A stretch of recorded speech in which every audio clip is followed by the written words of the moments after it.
On a très peu de périodes anticycloniques et donc cela amène à des quantités de pluie très importantes, notamment sur une grande partie sud de la France.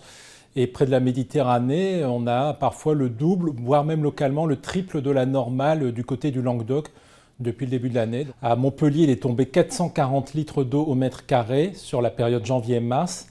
On n'avait jamais vu ça puisque le précédent record était de 420 litres d'eau au mètre carré. Il datait de 1972.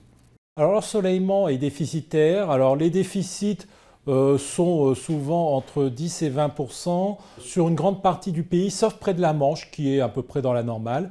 Les déficits les plus importants sont observés sur le nord des Alpes, où là on peut dépasser 30% de déficit du côté des Savoies, par exemple.